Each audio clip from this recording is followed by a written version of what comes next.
ladies and gentlemen, boys and girls, children of all.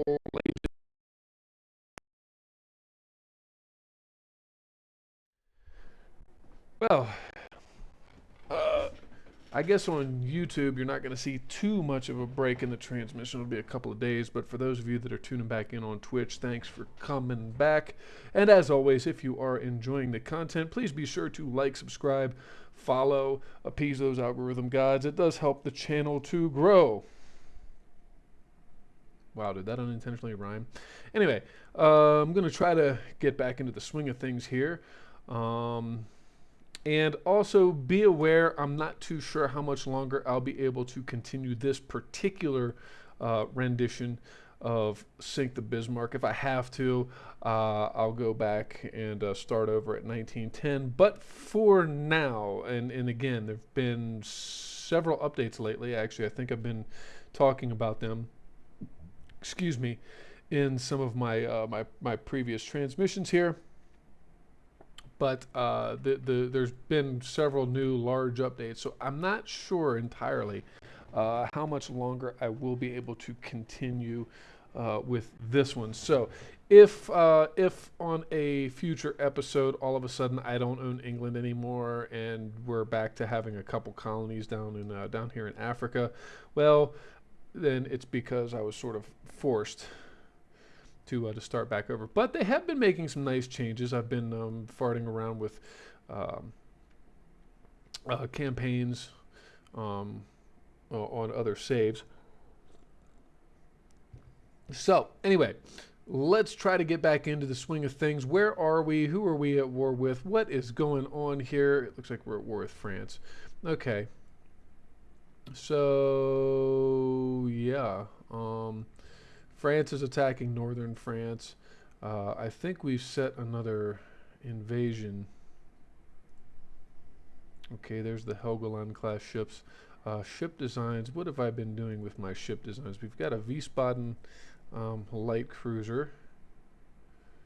Okay, and we've actually updated the scattergun class ships. That's right, that's right. The last episode we had designed the König class, which means up next for we the Germans is going to be, if we're sticking with certain historical builds, is going to be the Bayern class battleships. All right. And those were the last of the German battleships before World War I. They did not finish all of those, and they were rather heavily armed and armored too, which German naval philosophy at the time was to have better armor protection over sheer weight of firepower, which would probably explain why at the Battle of Jutland the British lost a lot more in the way of ships and tonnage, but the Germans weren't able to hold the position. So technically, I think historically anyway, we typically call it a draw. But anyway. Okay, so my Ariadnes were converted over to mine layers, I think, weren't they? Yes, they were. The Ariadnes are mine layers, and we might want to start looking at our fleet actually and cleaning out some of these old other light cruiser designs. The nymphs, actually, it looks like we've started to do that already.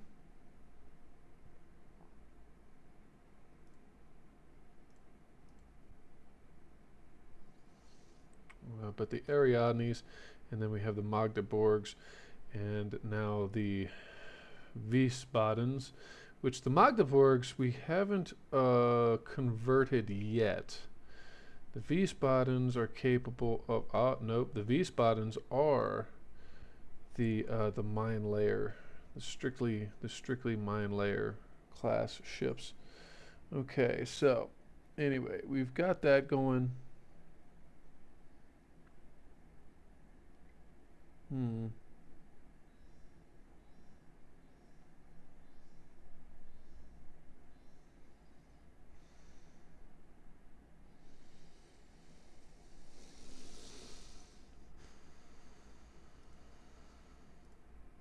I think the Nassaus have all been refit. Yes, yes, and the Nassaus have been upgraded from 11s to 12s.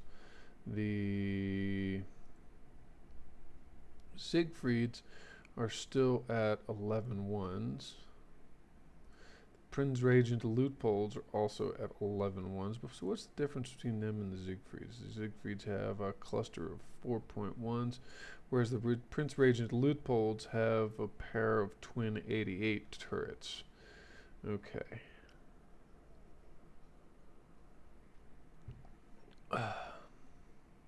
Excuse me.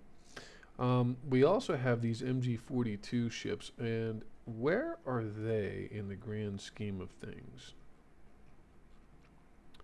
Have I built...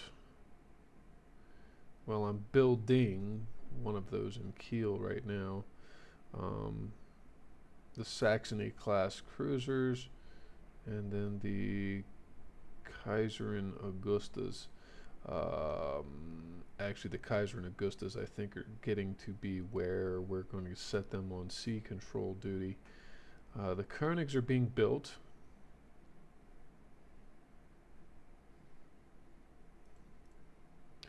And our finances were 2,000 tons under our build limit. Okay, so let's go on to the next turn, see what happens.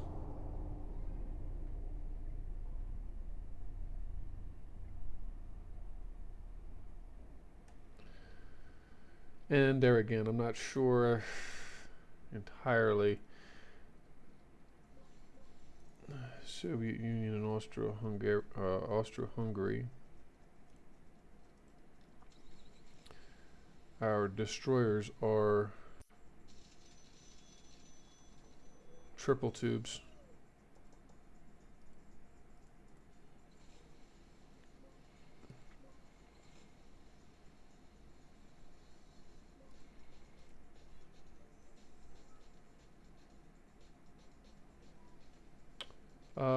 Yeah. Okay. Did we recently build a new destroyer type?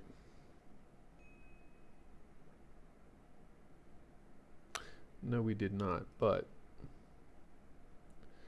we just got triple torpedo tubes, which is going to be a really big upgrade.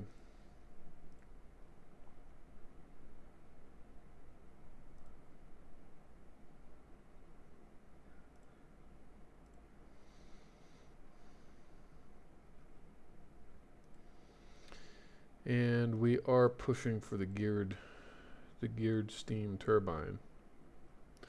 Okay. We can build 1,300 ton destroyers. We're almost to the point where we're ready for a new destroyer, but not quite yet. So I'm going to do, I think, one last upgrade. And let me double check on these 73s. Okay. We're going to do one last upgrade on these V73s. I think, let me check the boilers real quick. Do we have access to semi? No, we do not have access to the semi-oil yet, or the semi-coal. So we are going to take this design.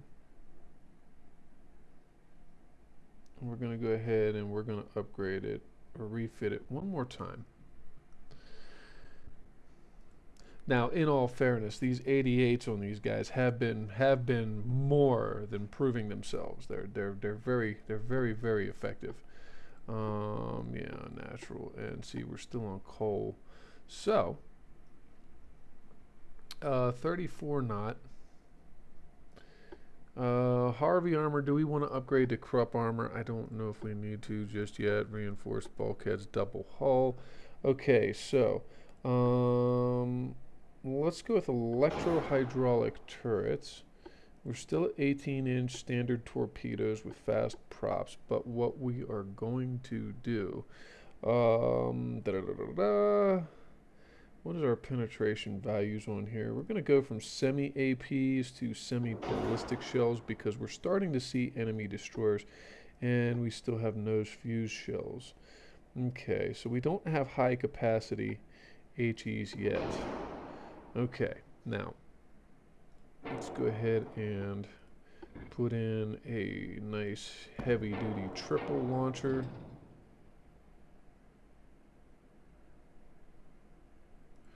And see, this might actually not even work until this might not even be a go until we can get semi-oil fuel. We might have to be going for a larger.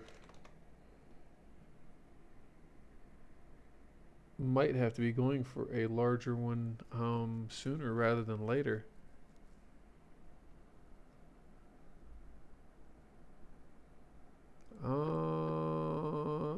Though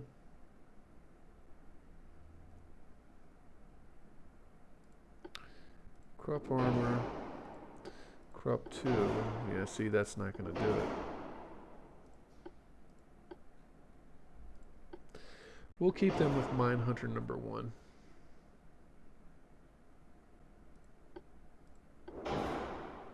And we'll go ahead and upgrade the crop, I guess. It goes from 50 to 75. Yeah, it's probably going to be well worth it on these guys, in all honesty. Shaft. Do we want that, or do we want an auxiliary petrol engine? Auxiliary diesel engine? Okay. Let's go with auxiliary engine and a shaft.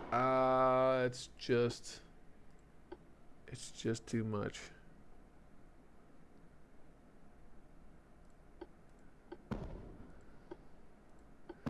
Okay, so let me see here. Negative 10% max speed. You know what? Let's just put a shaft in there because it's going to help with everything and it's not going to eat into the fuel reserves. I see fuel stowage, fuel efficiency, more engine vibration. So yeah, let's not put an auxiliary engine on our destroyers just yet, but we will go ahead and put a shaft on it. Okay.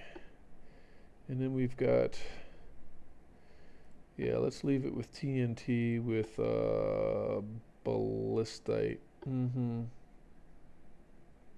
Light shells, and they're still 88 millimeters, but we've gotten them up to 88 L33s with semi-ballistic shells. Ow.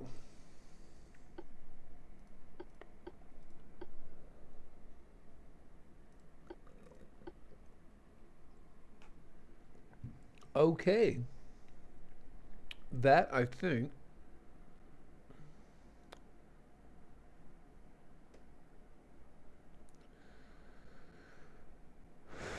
let's see here. That's not really going to help. So the destroyers are what they are. All right. Let's go ahead and save that.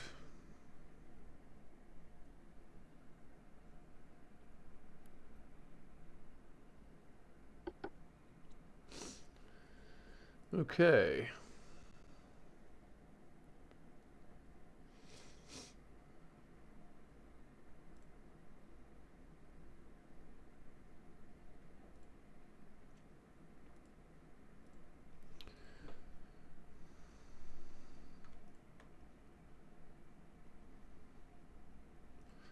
Oh, and that's going to be a problem actually. So let's see here.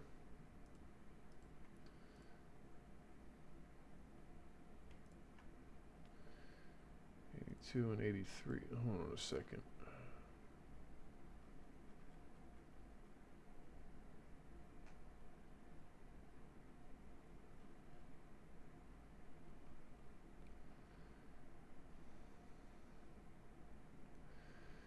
Uh, 30 and 31. Let's go ahead and swap 30, 31. We'll go ahead and refit them. So let me see here. 30, 30, 31.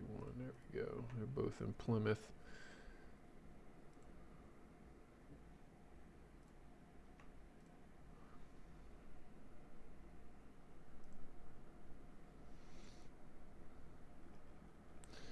Okay, what all are we building?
And it's been 4 years since a refit anyway, so those destroyers have been working really good.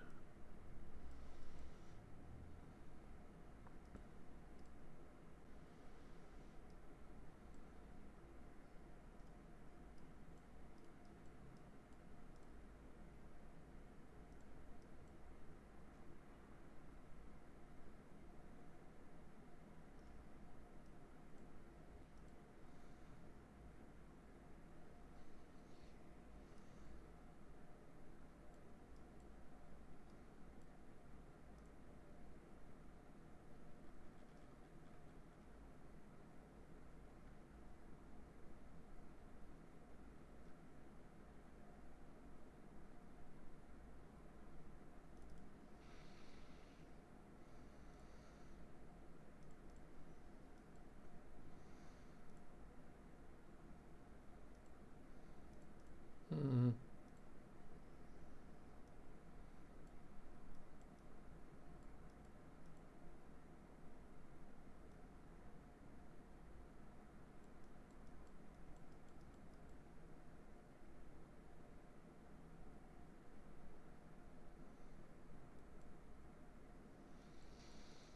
Mm.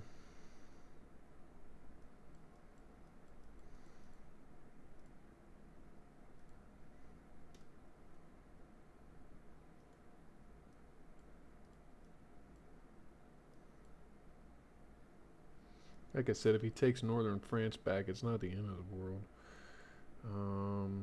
I'd prefer it if he didn't.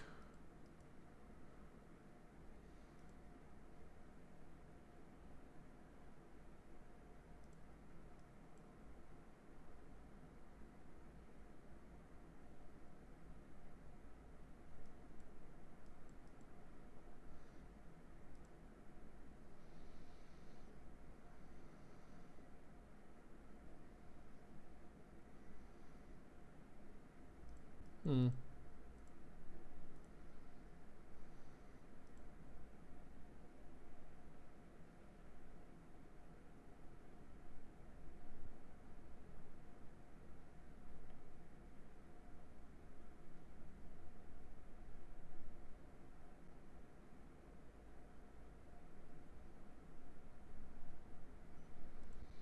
Yeah, let's go ahead and sink this fleet. I think is what we're going to want to do.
God, this is one of those original ones. Yep.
yes, Alfarius, welcome back, dude.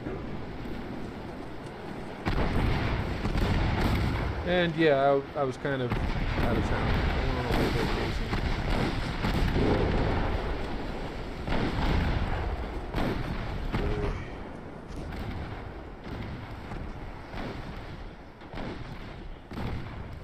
French cruisers and their goofy little torpedoes. What? Really? We caught a. Oh my god.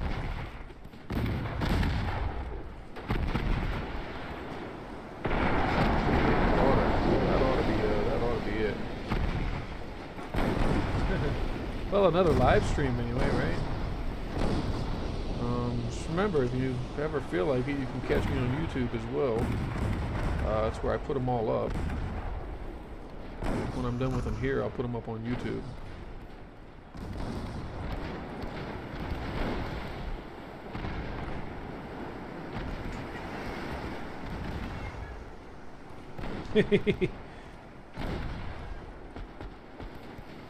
So yeah, I mean, if you ever miss a live stream, just feel free to drop in over at YouTube, and Bob's your uncle.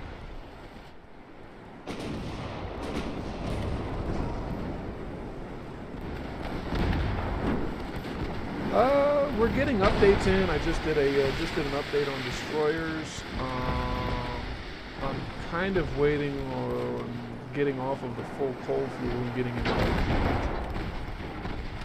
semi and full oil fuels. But other than that, I mean, ship progressions are pretty gravy.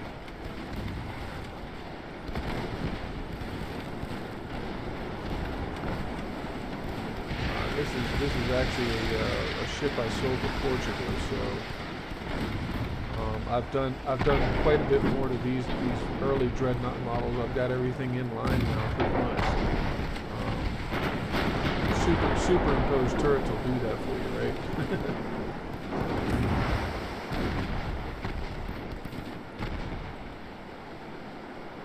All right, we'll say that's good. I think one of his torpedo boats got away.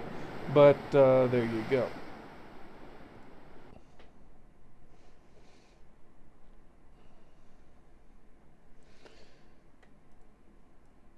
And actually, we caused some damage to his harbor, it looks like. So maybe that reduced the overall tonnage needed.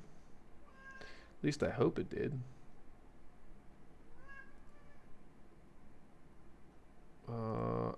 Yes, the Nassau. The other Nassau ship. Where did I put the other Nassau ship?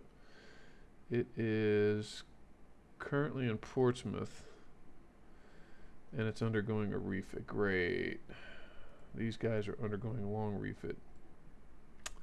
Yes, the cruisers. I had gotten, I think where did I put it?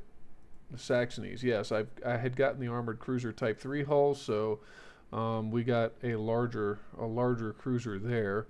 Working on a few of them. I don't know. I think I'm backlogged right now on construction. Oh God, that's terrible.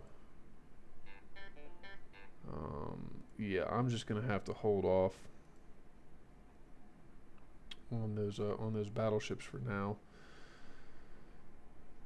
Let's see here.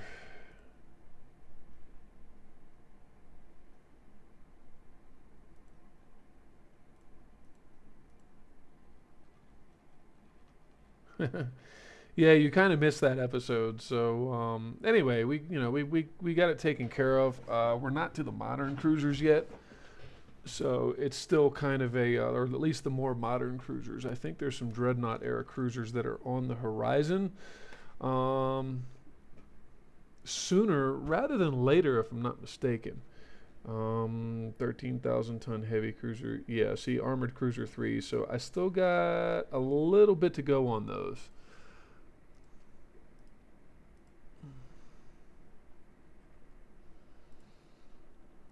Geared steam turbines. I mean, they're basically lighter versions of the first of the like the Deutschland and Braunschweig class battleships, those pre dreadnought styles. They're basically smaller versions of that. So I put 9.4-inch guns on them with pretty heavy secondary armament.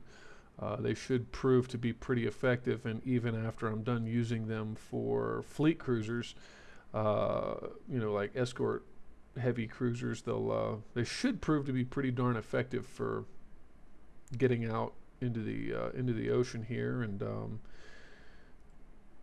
doing zone control. Yeah, well, I mean, for heavy cruisers, yeah, 9.4 is pretty good. It's like I said, I kind of had that in mind when I designed them, that after I get off of the heavy cruiser kick with them, the fleet cruisers, I'll just use them to control different zones, zone control, and they'll be heavy enough to pretty much, I think, deal with most of what else he's got running around out here. Give him a couple destroyer escorts, maybe a light cruiser escort. You got Magdeburg. 93. I know what I probably ought to do is take these Siegfrieds.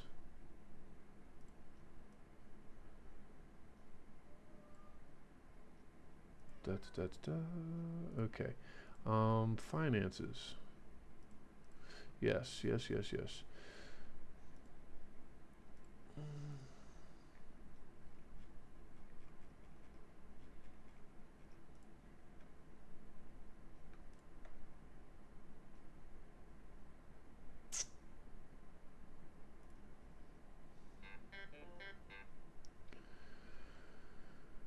Okay, let's see here.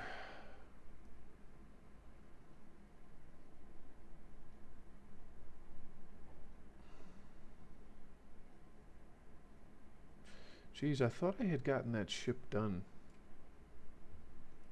Nope, I guess not. That reminds me. I don't have triple barrel. I don't think I have triple barrel turrets yet either. Yep, nope.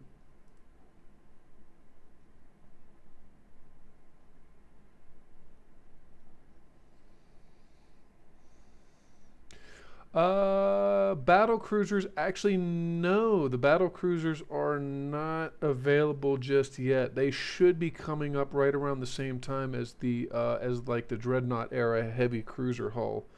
The Germans have a really weird cruiser, and their initial battle cruiser hull too is very, very odd. Um, it's got like this really weird like raised forecastle deck, and then like a tiered rear deck or something. I don't. It's very strange. You guys will see. You'll see when we get to it. You'll see. It's strange. It's odd, and it's a little difficult to build on. It's kind of a weird hull, um, more or less.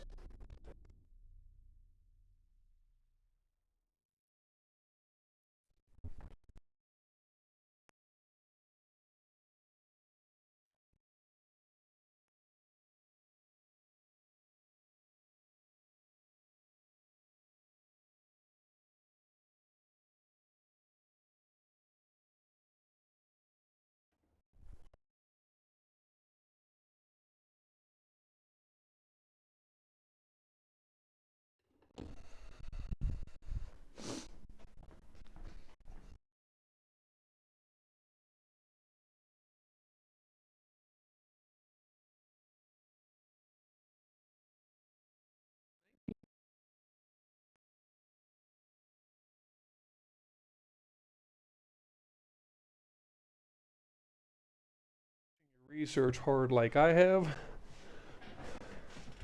Um, let's see here. Britain and Austria-Hungary are now at war. I think I'm going to try to take the British under my wing.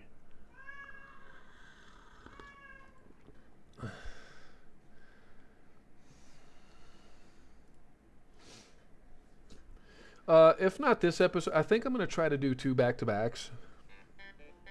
Of course, on YouTube they'll be split into two 1-hour segments. But lately, I've been trying to do I don't know, two or three of those episodes worth into one thing. So there might be a little break. Um, Yeah, I think I'm cleaning out old destroyer designs too. I'm actually, yeah. See the V45s. I'm starting to. I'm actually starting to phase those out. Speaking of which, this guy can now, and then it's, yeah, it's these. So Port Sudan. I'm gonna try to. We'll have to see how it works out. Um, yeah, I took a little time off of Twitch actually, um, but I had stacked up enough on YouTube that there should only be a couple of days break. Let's see here. Oh, good. We've got a 100% chance to succeed invading Western France now. Oh, and good. That's starting to drop off. I was worried about that. He was starting to push back into northern France. I was like, good grief, am I gonna have to reconquer that? Nope. Nope, not at all. Okay, so the German naval doctrine. How do you mean? I mean, I kind of have a pretty solid, if not, moderate anyway, level understanding of what their ideas were for battleships. So, how do you mean the naval doctrine? Like the overall naval doctrine?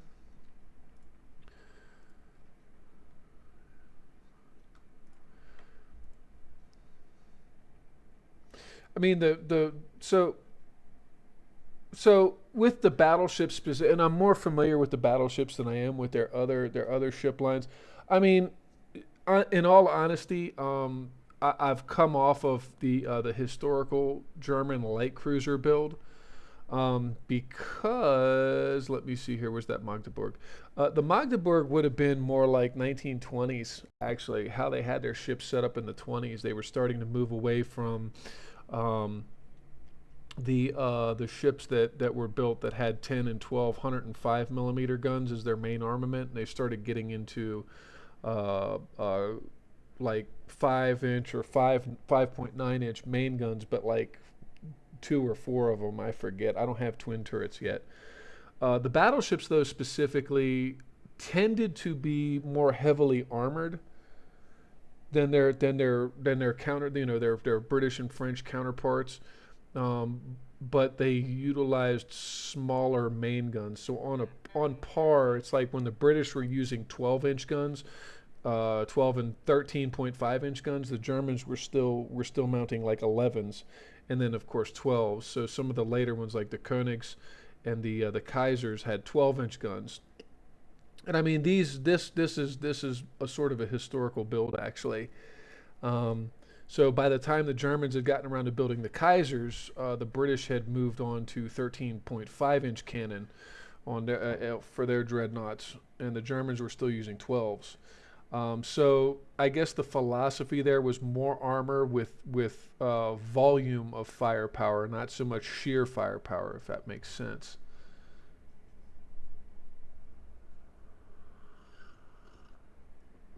And I mean, they participated in things globally, like the Boxer Rebellion.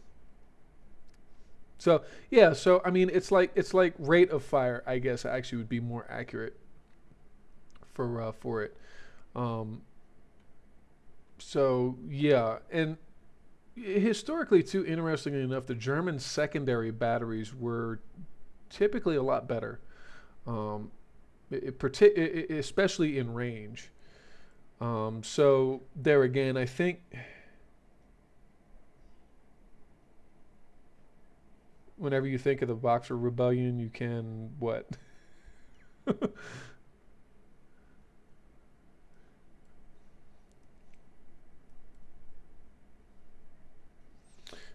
The Italians are going to push into southern France, which is okay because that would just make me have to have, well, and maybe not. I might have to nip that in the bud too. So hopefully we get Western France conquered, and then we'll be able to move over into the Mediterranean. I mean, okay, I've got Corsica, which is fine. I can live with that, but that's still going to be, so that's a Magdeburg. This guy also should be a Magda. I've got Magdeburgs everywhere in all of my fleets now. Can't help think about the song 55 Days at Peking. Yeah, I have that same problem with the keyboard on like smartphones and stuff. My thumbs are a little large. Let me see here. I got these guys over here. I'm going to be tweaking them eventually as well. So what are we coming up with? Research turret mechanisms. We got, I think, small gun barrel 4. Yeah, small gun barrel 4.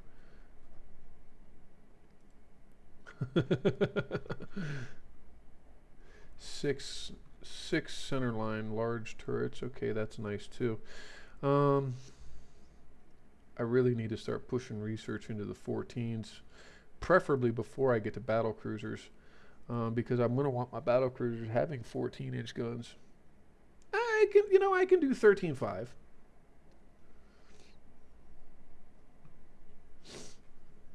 Okay, anyway. What are we at right now? About 15 minutes. So,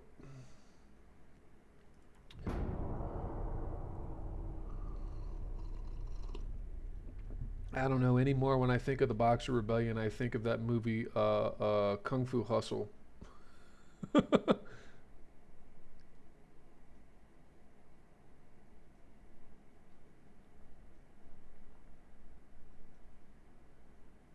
Our government wants to threaten Britain to accept our terms or go to war. I really, I don't want to. I no, no, no, no, no, no.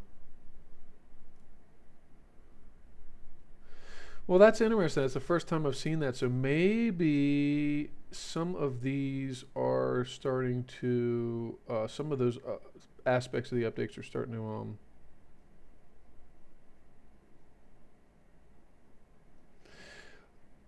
Well, I never found the campaign to be too complicated. Jarhead never found the campaign to be too complicated myself. I mean, yeah, it was clunky for sure. Um, I can't speak specifically as of just yet because they just did another update. And quite frankly, the last 3 or 4 have given me this. So this is an older campaign. The last 3 or 4 have said that the old campaign saves are incompatible. So I'm not entirely sure how that's going to work with this specifically. Um, how do you mean? Out of curiosity. How do you mean it was complicated? Like what part of it, what aspect of it was complicated?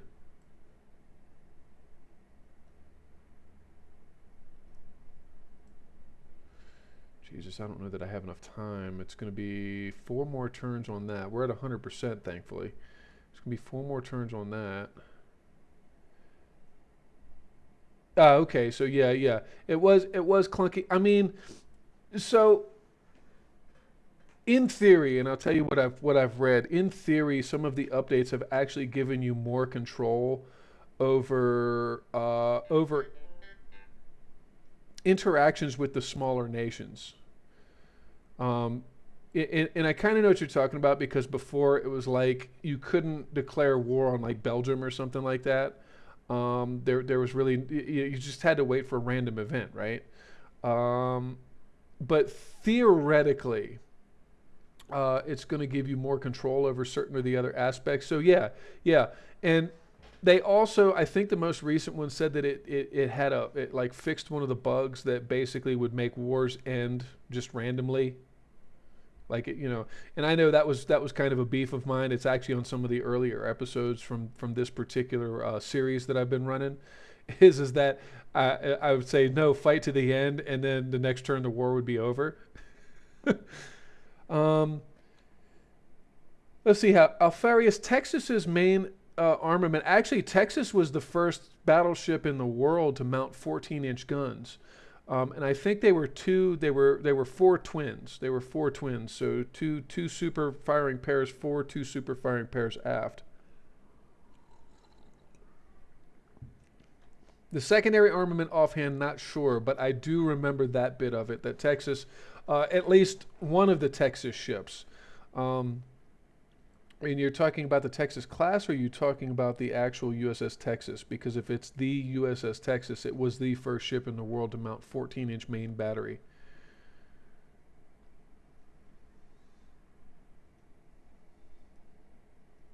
So hopefully that answers that question.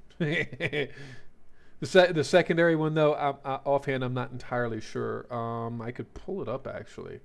Maybe I'll do that on the intermission. Yeah, I can do that on the intermission actually. There will be an intermission this evening. All right. Okay, he seems to have stalled at 27 on his pushback into northern France. We're going to take western France, hopefully really quick, and then try to get down here and take southern France before the Italians moved in.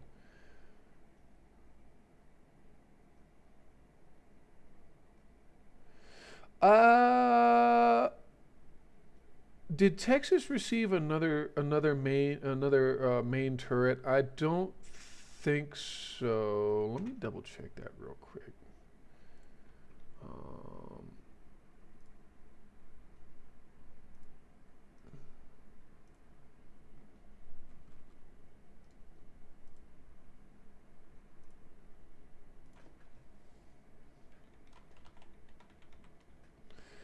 USS Texas was BB-35, so it was the 35th battleship. It had the armament was, oh, it was 1014s. Okay, so I was a little off. It was 1014s, but it was the first world battleship in the world to mount 14-inch cannon as its main battery. Now it did receive a major refit after World War One, where they took off those cage masts. Yeah, it's five turrets. Yeah, it's five twin 14-inch gun. Um, it's funny. I've actually seen the Texas from afar. There in Galveston. That's pretty recently. It was within the last couple years. She or no. Actually, I saw it before they moved it to Galveston. I saw it down at the San Jacinto battlefield because it used to be down there. And you look at it, it's funny because you think battleship. Wow, that thing must have been huge. It's actually kind of not. It looks really small.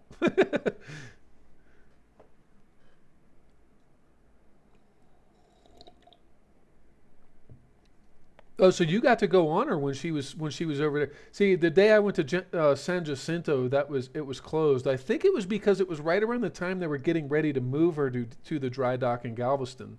Um, and then, of course, the last time I was in Galveston, which was a couple years ago, within the last 2 years anyway, it's now like private property, and they weren't letting people out there. I was really disappointed about it. I was like, oh, the Texas is here. Maybe we go see her. And I mean, the internet said, well, it's open. Go take a look. And no, it was security has it's like, nope, can't go out there. This is private property, sir. All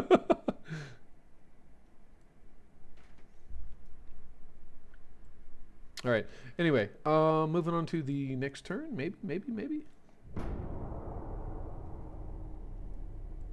Yeah, I've been on other battleships. I've been to Mobile and I've been on the USS Alabama. I've been out to Pearl Harbor and been on the USS Missouri.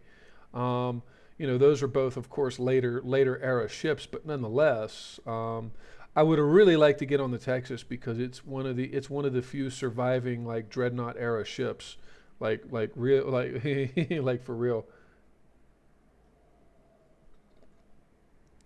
Been on the Iowa. Wow.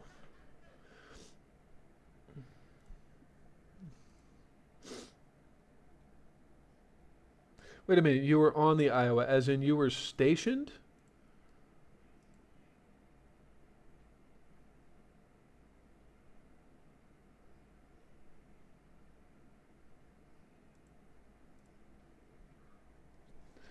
Because I know, my grandfather did a tour of duty during Korea, and he was briefly on the Oriskany. Um, and funny enough, I was living in Florida at the time they took the Oriskany out and sank it for a reef. that was one of those really, I don't know, really weird moments.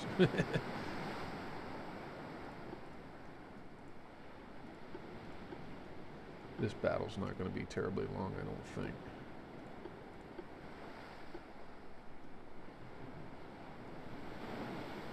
Okay, so you've been on the Iowa as a museum ship. So yeah, the Missouri was Iowa class. So it wasn't the Iowa, but it was Iowa class. The Alabama was a South Dakota class battleship. So it's interesting actually walking on the two different, especially those two, because they were the last of the two battleship classes that the U.S. had built.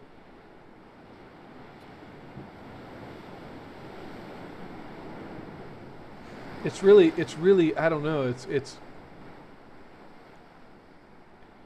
It's something else touching like the armored citadel when you get up into the superstructure and you actually like can touch the citadel of the ship.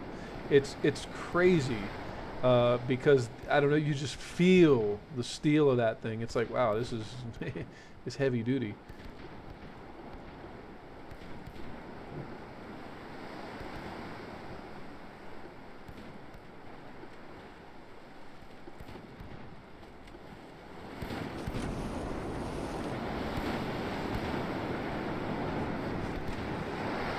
Yeah, the U.S. battleships. I had a thing for the Iowa for a long time when I was a kid.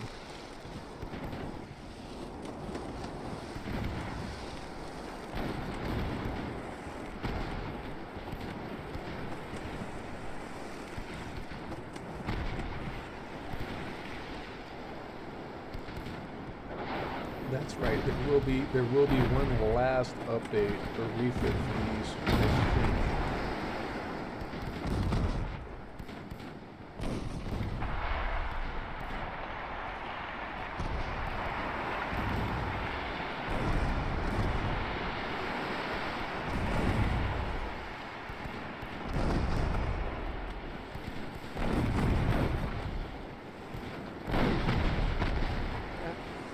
Whoa, whoa, whoa.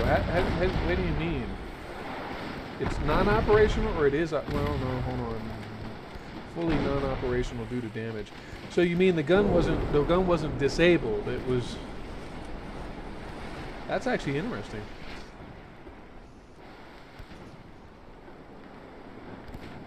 Huh. So that's funny. It's almost like this old boy I knew down near Coleman, Alabama. Old Fred. He owns the Crooked Creek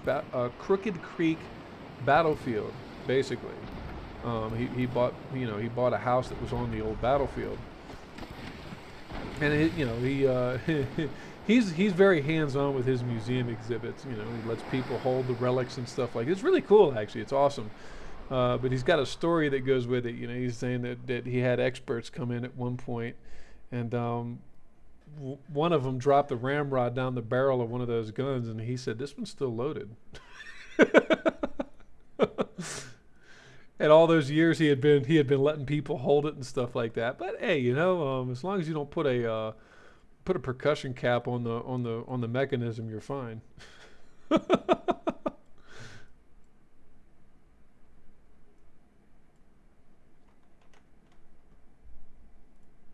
Anyway.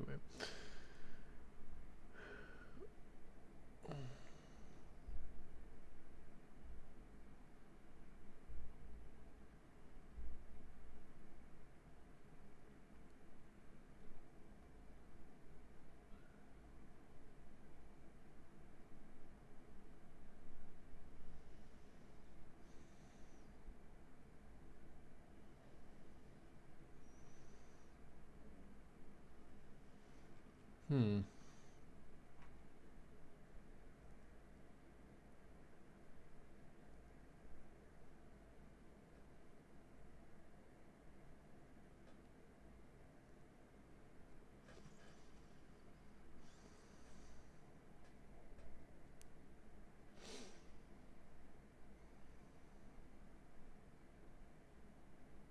Hmm. Okay, so, you've been aboard the Hornet.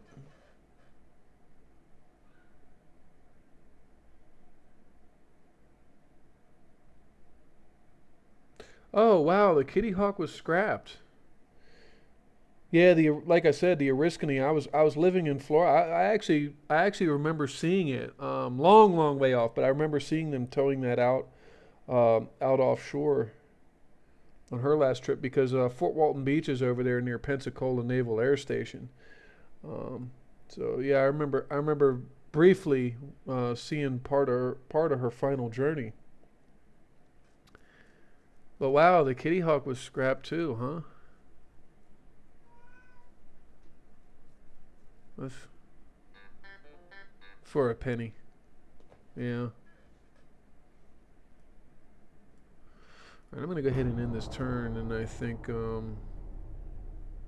we'll be due for a little intermission.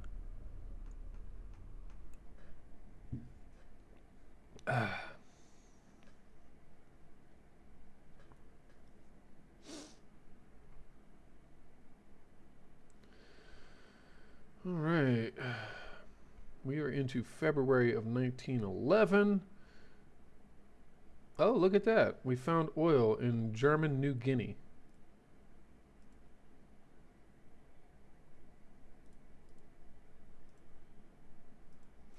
Quality Control 1 has been done. The Italians are actually taking over a bit of Africa this time. It's kind of a rarity. A good thing I'm blockading one of the French ports for them. Those are V-45s. Okay. Um, Check in on something else real quick. I need to run down these other V-45s.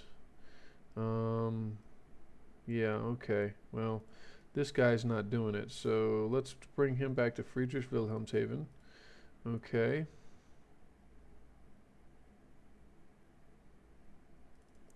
And then the West Indian Ocean.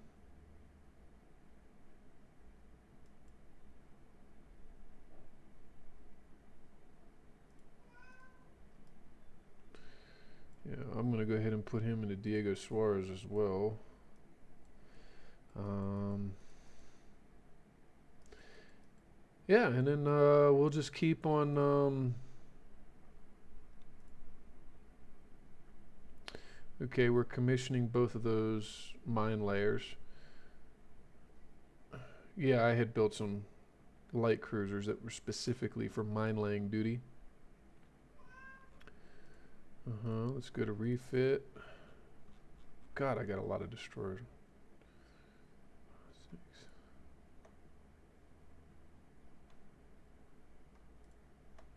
All right, I'm going to go ahead and bump 12 of those.